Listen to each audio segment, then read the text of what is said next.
at my granddaughter's first birthday party, in the middle of my own living room, with blue balloons taped to the ceiling and vanilla frosting melting under July heat. My daughter-in-law leaned close to me and said, "You're nothing more than a pension check with a beating heart." She smiled when she said it. Not a joke smile, a measured one. Then, as if she were asking me to pass the salt, she added, "Sell the house and give us the money." I remember the exact time. 3:42 p.m. The big hand on the old brass clock above the fireplace was slightly crooked. It's been crooked since 1998. I never fixed it. Some things you leave alone because they remind you that time isn't perfect. My name is Daniel. I'm 68 years old. Retired machinist. 37 years at the same plant in Dayton, Ohio. I receive $3,740 a month between my pension and Social Security. The house is paid off. Estimated value $612,000 in this market. I checked last fall when property taxes jumped and I nearly snorted coffee through my nose. I raised one son here, Michael. His daughter, my granddaughter, Emma, was sitting in a high chair smashing cake into her hair while everyone laughed. Everyone except me. Because when someone calls you a pension check with a beating heart, something shifts. Quietly, deep inside your ribs. There were 24 people in the house that afternoon. I counted later. I tend to count things when I'm upset. Chairs, plates, exit routes. Emily, my daughter-in-law, wore a cream-colored dress that probably cost more than my first used truck. She always looked polished. Instagram ready. The kind of woman who takes pictures of avocado toast like it's a religious experience. Michael looked tired. He's 34. Works in consulting, which seems to mean Zoom calls and anxiety. They've been married 5 years. I had helped them before. 3 years ago, $40,000 for a temporary business cash flow issue. 2 years ago, $18,500 to clear credit card debt. Last year, $12,000 bridge loan for a down payment that somehow never materialized. Each time, Emily hugged me tightly. Each time she said, "We'll pay you back." They never did. I never pressed. That's what fathers do, right? We patch holes quietly. When she leaned in and delivered that line, "Pension check with a beating heart," I didn't react the way she expected. I didn't argue. I didn't defend myself. I smiled. "Okay," I said calmly. "But first I'll change one thing." She blinked. "What?" I wiped frosting from Emma's cheek and said, "We'll talk." Then I stood up and started cutting cake. On the outside, I was steady. Inside, something cold and sharp began assembling itself. It wasn't just the money. It was the erasure. My wife, Carol, passed away in 2016. Breast cancer. 41 months from diagnosis to funeral. I held her hand through chemo. Sold my fishing boat to pay for experimental treatment insurance wouldn't cover. Never regretted a dime. This house? Carol chose the curtains. Michael took his first steps in that hallway. And now I was a pension check, a utility, a monthly deposit. I watched Emily later that afternoon whispering to Michael near the kitchen island. She kept glancing at me. Michael didn't meet my eyes. That was the second sting. Because betrayal from a stranger feels sharp. Betrayal from your own blood feels slow. At 6:15 p.m., after most guests left, they stayed behind. Emily got straight to it. "We've been thinking," she began, fingers laced like she was in a board meeting. "The housing market is strong. If you sell now, you could downsize to a condo. Free up equity." "How much equity?" I asked. "Probably 600,000, she said smoothly. "You don't need this much space." Michael stared at the table. "And what would you need?" I asked. She didn't hesitate. "We need $400,000. It would change everything. For them, of course." "For what?" I asked. "A better school district. Investment opportunities. Stability for Emma." There it was. The hook. Use the baby. I almost admired the efficiency. Almost. I folded my hands. "Okay," I repeated. "But first I'll change one thing." Emily's eyes narrowed slightly. "What does that mean?" "It means," I said gently. I need to review my finances before making major decisions. Michael finally spoke. Dad, we're family. Yes, I said. We are. I looked directly at him. And family doesn't pressure each other at birthday parties. Silence. Emily stood first. We're just trying to build a future. And I'm trying to protect one, I replied. They left at 6:43 p.m. I checked the clock again. I didn't sleep much. At 1:12 a.m., I sat at the kitchen table with a yellow legal pad. I wrote 3 columns: assets, liabilities, intentions. Under assets, I listed house, $612,000, savings, $184,000, IRA, $390,000, life insurance policy, $250,000. Under liabilities, property tax, utilities, groceries, emotional manipulation. I circled that last one. Then under intentions, I wrote only one sentence. Emma deserves better than this. Because here's what I realized in the quiet of that night. If I gave them $400,000, it wouldn't end. It would escalate. And I wouldn't just lose money. I'd lose authority over my own life. Around 2 a.m., I remembered something. Last Thanksgiving, Emily had said while pouring wine, honestly, retirement must be boring. I'd go crazy not building something. I had laughed at the time. Now I understood. In her mind, my life was complete, finished, monetizable. That's when the plan started forming.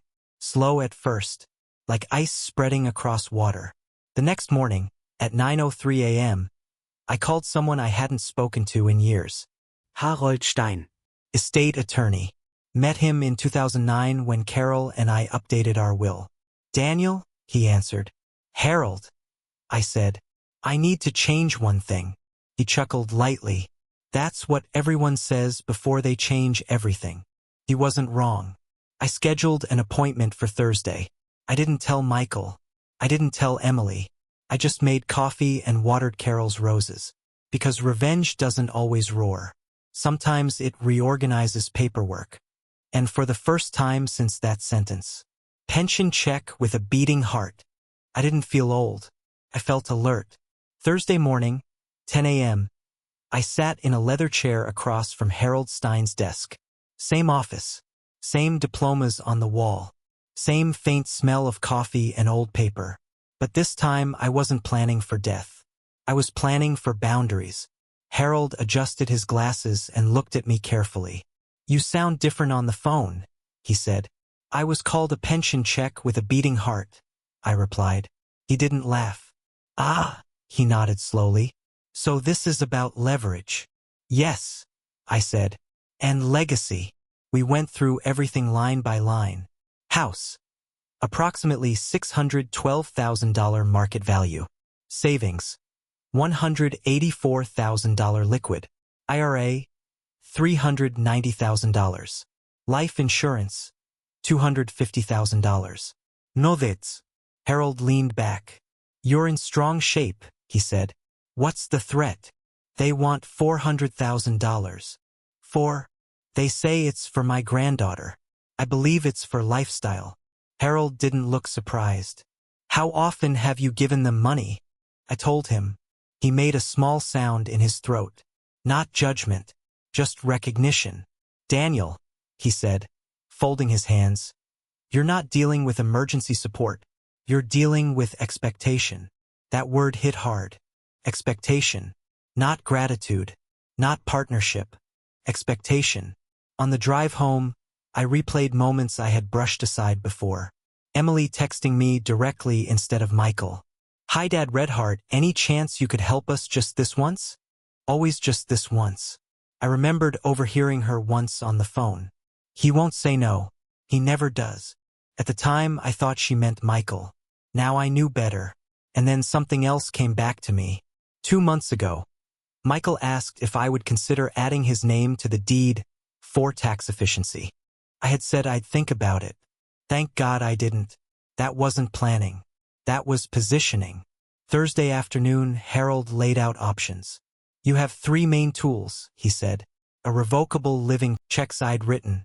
Total over 5 years? $96,500. Almost 6 figures. I printed the statements, laid them out across the dining table. Dates, amounts, notes, temporary, Urgent. last time. I wasn't angry. I was awake. Then I did something small but important. I checked public records. Turns out 6 months ago they had leased a luxury SUV. $890 a month.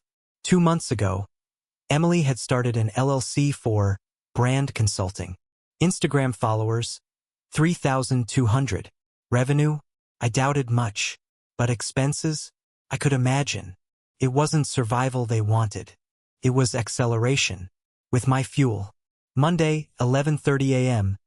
I met with my financial advisor, Karen Morales. Sharp, direct, zero tolerance for nonsense. I laid everything out. She listened quietly. Then she said, "You're being farmed."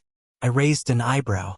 She continued, "Not maliciously in their minds, but structurally. They see you as capital." That's blunt. It's accurate. She recommended consolidating accounts under trust structure, reducing visible liquidity, and limiting discretionary transfers. In other words, she said, stop being the ATM. I almost laughed. Dark humor is easier than heartbreak. Tuesday evening, Michael came by alone. That was new. He stood in the doorway like he used to when he was 16 and had dented my truck. "Dad, Emily says you're stalling." "I'm planning," I replied. He shifted his weight. "We really need that money." "Why?" I asked calmly. "For Emma. For stability." "You make $120,000 a year," I said. "Combined income is what? $185,000? He looked surprised, I knew. "I've helped you nearly $100,000 over 5 years. He went quiet. "I never kept score," I continued. "But I did keep records." His face changed slightly. "Are you saying no?" "I'm saying," I said evenly, "I will not sell this house to fund your lifestyle." Silence filled the room. "Emily thinks you don't trust us." I looked at him. "Do you trust me?" He hesitated. That hesitation hurt more than the insult. 2 days later, Emily called me directly. Her tone was ice. "So you're restructuring assets now? Interesting. How do you know that?" I asked. "Michael told me you met with a lawyer." I smiled slightly, though she couldn't see it. "Yes," I said. "I did. So you're cutting us out?" No, he replied calmly. I'm protecting Emma. "That's manipulative," she snapped. "No," I said gently. "Calling me a pension check was manipulative." She went quiet for 2 full seconds. Then, "If you don't help us, you'll lose your son." There it was. The real weapon. Emotional leverage. I leaned back in my chair. "Emily," I said almost kindly, "if the only reason I have my son is because I'm financing him, then I never had him." She hung up. By Friday, the documents were drafted. Revocable living trust, all major assets transferred. Irrevocable education trust for Emma, $150,000 initial funding, controlled by a third-party trustee. Clear language. Distributions only for education, health, and milestone housing support at age 30. Not 25, not 21, because by 30 you've learned something about consequences. Michael would receive inheritance only under structured distribution. No lump sum. No direct access. Harold looked at me over the paperwork. "You understand this may cause conflict." "It already has," I said. "But this," he added, tapping the documents, "is controlled conflict." I signed. 1 page after another. The sound of pen on paper felt louder than it should, like a quiet gavel. That night, I walked through the house slowly, touched the staircase railing Michael used to slide down, paused outside the guest bedroom where Emma sleeps when she visits. I wasn't trying to punish my son. I was trying to stop financing his avoidance of adulthood. There's a difference. A father protects, but a father also teaches. And sometimes the lesson costs something. By the end of that week, the structure was in place. They didn't know the details yet. They only knew something had changed. And Emily, from what I heard through Michael's strained voice, was furious, which told me something important. When you remove access, you reveal intention. And we were about to see exactly what that intention was. The explosion didn't happen immediately. It started with small tremors. A cold text from Emily. Silence from Michael. Cancelled Sunday dinners. Then, 2 weeks after I signed the trust documents, the real earthquake hit. It was 7:18 p.m. when they showed up together. Unannounced. That alone told me this wasn't a social visit. Emily walked in first, jaw tight, phone in hand like it was a weapon. Michael followed, looking like a man walking into a dentist appointment he couldn't afford. "We need to talk," she said. I figured, I replied calmly. I was in my recliner, reading. I even bookmarked my page properly. No rush. She didn't sit. "You put everything into a trust." "Yes." "You funded one for Emma." "Yes." "And we have no control over it." "Correct." Michael finally spoke. "Dad, why didn't you tell us first?" I looked at him. "Because the last time I told you I was thinking about something financial, it turned into pressure." Emily scoffed. "So now you're punishing us?" "No," I said evenly.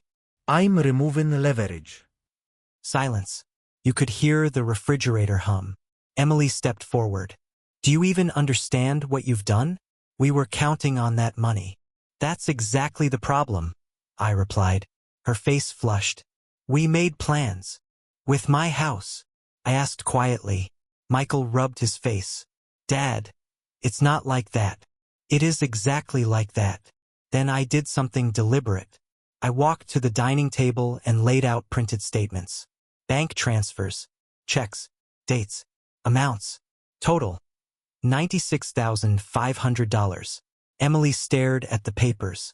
Michael's shoulders dropped. "I never asked for repayment," I said. "Not once. But I will not finance dependency." Emily's voice sharpened. "You're choosing control over family." I shook my head. No. "I'm choosing structure over chaos." That's when she said it. "If you don't reverse this, I'm done." It wasn't dramatic. It wasn't shouted. It was cold. Directed at Michael. He looked at her. "Aang, I married you, not your father's bank account disappearing." There it was. Clean. Honest. Brutal. Michael looked like someone had pulled the floor from under him. And I realized something in that moment. This wasn't just about money. It was about identity. Emily had built a future in her mind funded by invisible capital. When the capital became untouchable, the future collapsed. I didn't argue. I didn't insult her. I simply said, "The trust is irrevocable." She blinked. "You can change it." No. I replied calmly. "I can't." That was the beauty of it. I had removed even my own ability to undo it easily. Harold had warned me, if you want it to hold under pressure, make it structurally firm. So I did. And now there was no emotional loophole.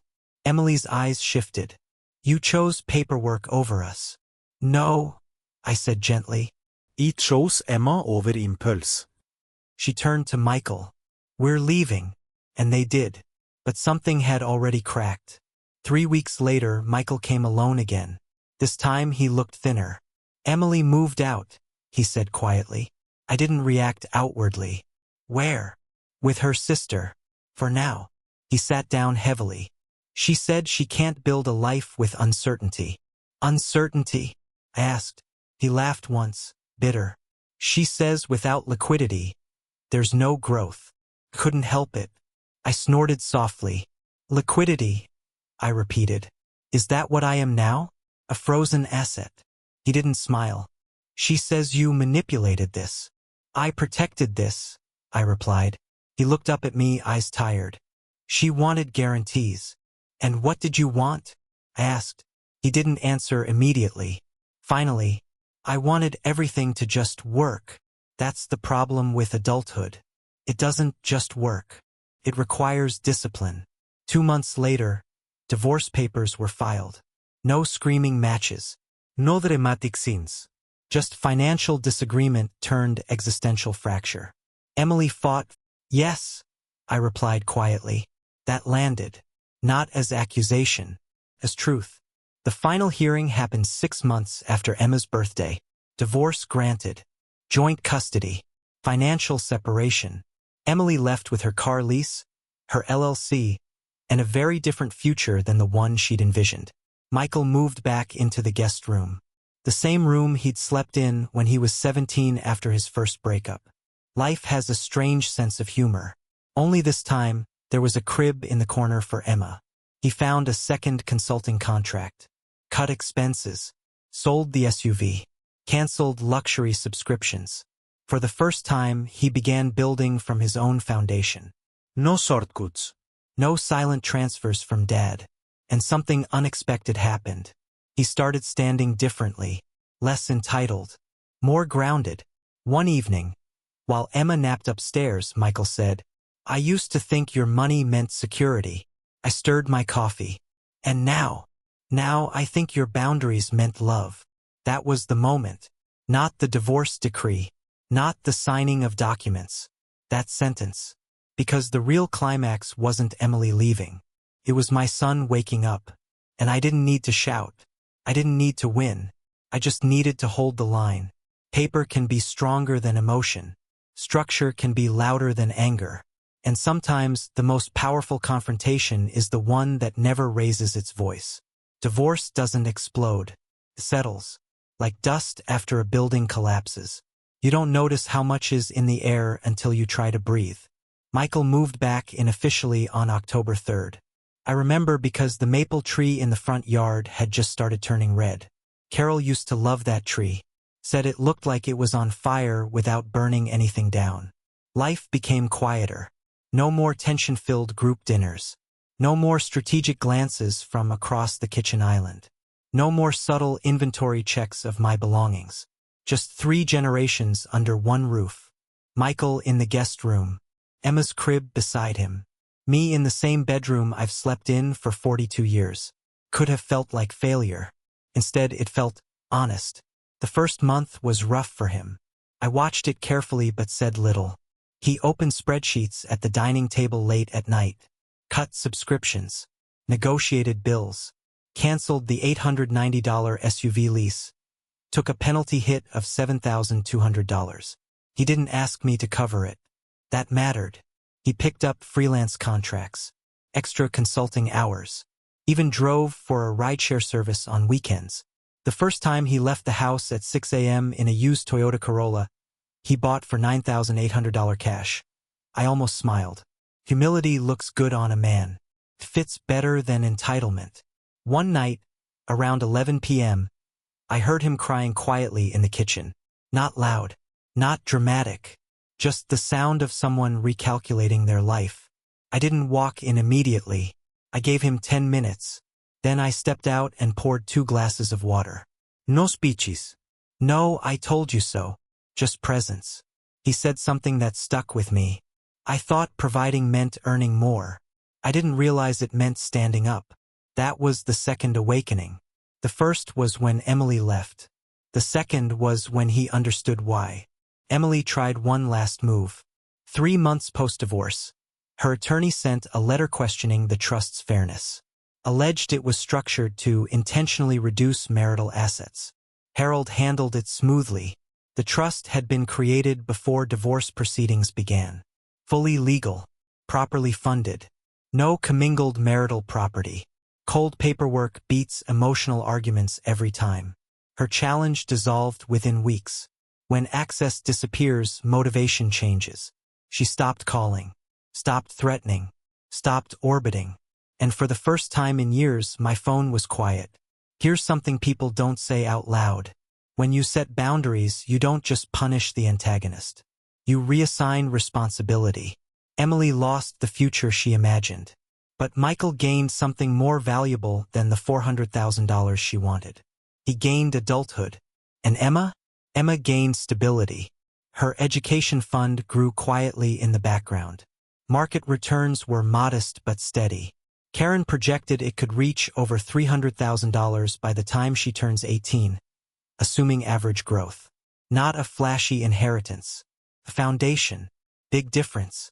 Karen continued quarterly reviews with me. Harold updated the trust language slightly after the divorce to ensure airtight structure. Professionals matter. Emotion clouds judgment. Experts clarify it. One afternoon, Karen said something that made me laugh. You didn't destroy your family. You removed a subsidy. That's the cleanest summary I've heard. Spring came. Michael saved $42,000 in 10 months. Paid off remaining personal debts. Built a 6-month emergency fund. Started contributing to his own retirement account for the first time in years. He didn't announce these milestones. I noticed because I watch. He started cooking dinner twice a week. Started reading books about financial planning. Started playing with Emma on the floor instead of scrolling his phone. Growth isn't loud. It accumulates. One evening, as we were putting Emma to bed, he stopped me at the hallway. I'm sorry, he said. Not for the divorce. Not for the money. For letting someone reduce you to a check. That one hit deep. I nodded. I should have corrected it at the party, he continued. Not let it sit in the air. You correct it now, I replied. That's what accountability looks like. Not dramatic gestures. Adjusted behavior. Funny thing about the house. The one I was supposed to sell. Its value rose another 4% that year. Market timing is unpredictable. But patience? That's reliable. The crooked brass clock still hangs above the fireplace. I still haven't fixed it, because it reminds me of something important. Time doesn't need to be perfect. It just needs to move forward. By the 1-year mark after Emma's birthday, the atmosphere in this house felt different. Not tense. Not dependent. Balanced. Michael had saved enough for a modest down payment. Not on a luxury property. On a practical 1,600 square foot home in a good but realistic school district. He showed me the listing like a teenager showing off a report card. I can afford it, he said. No hint of expectation.